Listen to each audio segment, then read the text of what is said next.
కొన్ని వర్గాలు కొంత అడిగితే ఎంతో ఇచ్చారు. కాదు కాదు ఇచ్చినట్టు కనిపించారు. కొన్ని వర్గాలకైతే అసలు అడిగితే కొసరిచ్చి సరిపెట్టుకున్నారు. మిగిలిందంతా ఎవరి కోసం దాచిపెట్టినట్టు? ఇంకెవరి కోసం? రాజకీయ అవసరాల కోసం అనేది టక్కున వినిపించే ఆన్సర్. ఎస్, మోదీ సర్కార్ తాజా బడ్జెట్లో బిగ్ అప్లాస్ దక్కింది బీహారీ బాబాయిలకే. ఇదే గ్యాప్లో తెలుగు రాష్ట్రాలకు ఏమిచ్చారు అనేది అత్యంత ఆసక్తికరం.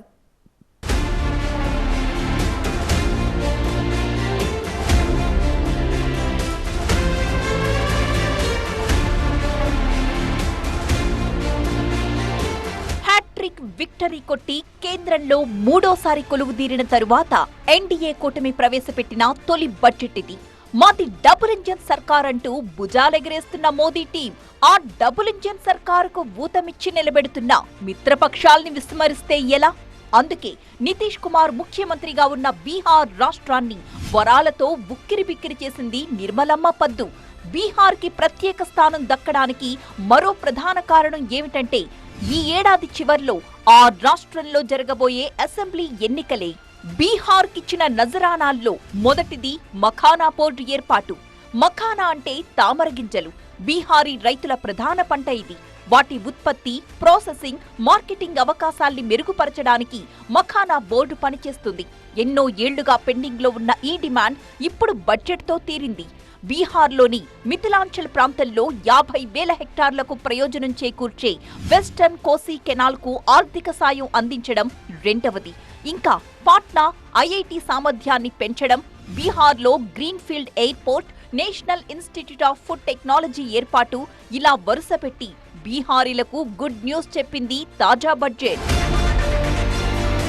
ప్రస్తుతం బీహార్ ముఖ్యమంత్రిగా ఉన్న నితీష్ కుమార్తో కలిసి బీజేపీ అధికారాన్ని పంచుకుంటోంది. అటు కేంద్రంలోని ఎన్డీఏలో నితీష్ పార్టీ జేడీయూ కీలక భాగస్వామిగా ఉంది. బీహార్కు ప్రత్యేక హోదా ఇవ్వడం సాధ్యం కాదని తేల్చి చెప్పిన కేంద్రం ఎన్నికల ముందు ఇలా బడ్జెట్ వరాలతో ఫిదా చేసింది. బీహారీలైతే ఫుల్ ఖుషి. మరి కేంద్రంలో బండిని లాగుతున్న జోడెద్దుల్లో మరొకటి ఆంధ్రప్రదేశ్ కూటమి. మరి ఏపీకి నిర్మలా బడ్జెట్లో ఏం దక్కినట్టు? పోలవరం ప్రాజెక్టు పూర్తి చేస్తామని రాష్ట్రపతి ప్రసంగంలో కూడా చెప్పించింది కేంద్రం. ఆ దిశగా బడ్జెట్లో కూడా సౌండ్ ఇచ్చింది. పోలవరం ప్రాజెక్టుకు 5,936 కోట్ల రూపాయలు కేటాయించింది. దీంతో పాటు గతంలో చెప్పిన అడ్వాన్స్ బ్యాలెన్స్ గ్రాంట్ 12,157 కోట్ల గురించి కూడా బడ్జెట్లో ప్రస్తావించింది కేంద్రం. అటు విశాఖ స్టీల్ ప్లాంట్ రివైనల్ ప్యాకేజ్ కింద 11,440 కోట్లిస్తామన్న కేంద్రం ప్రస్తుతానికి బడ్జెట్లో 3,295 కోట్లు కేటాయించింది.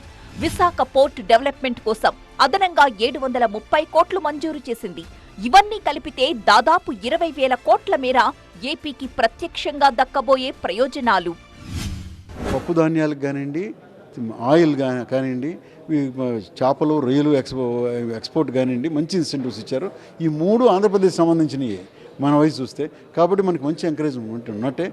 అపార్ట్ ఫ్రమ్ రూరల్ ఎంప్లాయ్మెంటు, ఆర్ఎండ్కి, ప్రైవేట్ ఆర్ఎండ్కి 20,000 కోట్లు ఇచ్చారంటే సామాన్యం కాదండి. అది మా అందరికీ ఉపయోగం. ఇండస్ట్రీస్ అన్నిటి మేము ఆర్ఎండి స్టార్ట్ చేసుకుంటాం. మాకన్నిటికీ దానికి ఇన్కమ్ ట్యాక్స్లో ఎగ్జామ్షన్స్ వస్తాయి. సో ఇవన్నీ కూడా ఉపయోగపడతాయి. మిడిల్ క్లాస్ కూడా చక్కగా ₹1,00,000 ఇచ్చే వాళ్ళకి కూడా అన్ని ట్యాక్స్ లేకుండా చేశారు. అది మా బర్డెన్స్, మా దగ్గర పనిచేసే వాళ్ళందరికీ బర్డెన్ తగ్గినట్టే. కాబట్టి మేము ఆ రకంగా వాళ్ళు హ్యాపీ ఉంటే మేము హ్యాపీగానే ఉంటాం. 100% నీటి సరఫరా లక్ష్యంతో చేపట్టిన జల్ జీవన్ మిషన్ 2028 వరకు పొడిగించాలని నిర్ణయించింది కేంద్ర ప్రభుత్వం. ఏపీలో జల్ జీవన్ మిషన్ కోసం 70,000 కోట్లు కావాలంటూ ఇటీవలే ఢిల్లీ వెళ్లి కేంద్రానికి ఒక అర్జీ పెట్టుకున్నారు డిప్యూటీ సీఎం పవన్ కళ్యాణ్. మెరుగైన రీతిలో నిధుల వాటా జరుగుతుందని ఆశిస్తోంది కూటమి సర్కార్. ముఖ్యంగా జల్ జీవన్ మిషన్ లాంటిది దేశంలో ప్రతి ఇంటికి కూడా కుళాయి ఇవ్వాలనేది ప్రధానమంత్రి నరేంద్ర మోదీ గారి తాలూకా కళ. ఆ కళ మాత్రం గత 5 సంవత్సరాలుగా మన ఆంధ్రప్రదేశ్ రాష్ట్రంలో ఏ ఒక్క ఇంటికి కూడా జరగనివ్వకుండా అప్పుడు ముఖ్యమంత్రిగా ఉన్న జగన్మోహన్ రెడ్డి గారు చేశారు. చంద్రబాబు నాయుడు గారు గతంలో ఢిల్లీ వచ్చినప్పుడు కూడా మరి సిఆర్ పాటిల్ గారికి కలిసినా, సీతారామన్ గారికి కలిసినా, ప్రధానమంత్రి గారికి కలిసినా ఈ జల్ జీవన్ మిషన్ తాలూకా ఇష్యూని స్పష్టంగా తెలియజేసి ఏదైతే 25కే ఎండ్ అవ్వచ్చో దాన్ని ఎక్స్టెండ్ చేయాలి, లేకపోతే మా లాంటి రాష్ట్రం చాలా అన్యాయం అయిపోతుందని చెప్పి ఆయన డిమాండ్ చేసిన తర్వాత ఈరోజు దాని ఎక్స్టెన్షన్ బడ్జెట్లో కూడా స్పష్టంగా చెప్పడం జరిగింది. 2028 వరకు ఈ యొక్క జల్ జీవన్ మిషన్ను కూడా ఎక్స్టెండ్ చేస్తామని దాని తాలూకా బెనిఫిట్ మన ఆంధ్రప్రదేశ్ రాష్ట్రానికే దక్కబోతుందని తెలియజేస్తున్నాను. మరో తెలుగు రాష్ట్రమైన తెలంగాణపై మాత్రం కేంద్ర బడ్జెట్ సీతకన్నేసింది. తెలంగాణకంటూ ప్రత్యేకించి కేటాయింపులేవీ జరగకపోవడంతో పొలిటికల్ కాకరేగింది. కేంద్ర బడ్జెట్లో తెలంగాణకు దక్కింది గుండు సున్నా అని కాంగ్రెస్ పార్టీ కస్సుమంటే ఇది రాష్ట్ర బడ్జెట్ కాదు, కేంద్ర బడ్జెట్, ప్రాంతీయ ప్రయోజనాలు కాదు, జాతీయ భావనతో చూడాలంటూ సమర్థించుకుంటోంది కమలం పార్టీ. వాళ్ళెనిమిది మంది, వీళ్ళెనిమిది మంది, 16 మంది ఎంపీలు వెళ్లి సాధించుకొచ్చింది ఇదేనా అంటూ ఎద్దేవా చేస్తోంది గులాబీ పార్టీ. ఏమన్నా ఉన్నదా ఈ రాష్ట్రానికి అని చూస్తే అంతా బీహార్ తప్ప ఏం కనబడతలేదు. మన ముఖ్యమంత్రి కూడా పొద్దుగాలేస్తే ఢిల్లీ పోతాడు. ఇప్పుడు 30 సార్లు పోయినట్టున్నాడు. 30 సార్లు ఢిల్లీకి పోయింది, కానీ ఢిల్లీకి వెళ్ళి 30 రూపాయలు తెచ్చింది అయితే లేదు, ఒక ప్రాజెక్ట్ వచ్చింది లేదు, ఒక జాతీయ ప్రాజెక్ట్ వచ్చింది కూడా లేదు. బడే బాయ్ అంటాడు, మరి బెచ్చుకుంటుండు, కానీ ఆ బడే బాయ్ మాత్రం ఈ చోటే బాయ్కి ఏమి ఇస్తలేనట్టున్నాడు. బడ్జెట్లో పొందుపరిచినటువంటి 90% అబోవ్ స్కీమ్లలో తెలంగాణలో కూడా లాభం జరుగుతుంది. కానీ తెలంగాణకి ఏమి ఇచ్చారనేటువంటి ప్రశ్న ఈ రకంగా రావడం ఏదైతే ఉన్నదో అది మంచిది కాదు.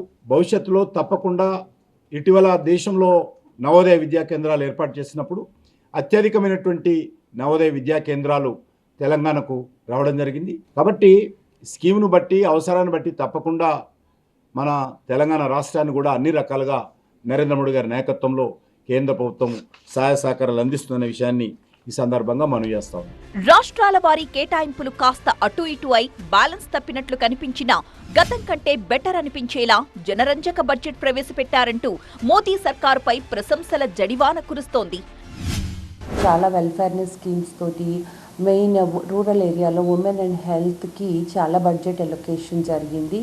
అలాగే Jal Jeevan project, Jal Jeevan program, I think it was firstly considered till 2026, but they have the 2028 work extend చేశారు, which is a very good thing. Jal Jeevan project, I felt overall the budget is growth oriented, sustainable with all inclusivities అనిపిస్తా ఉన్నది.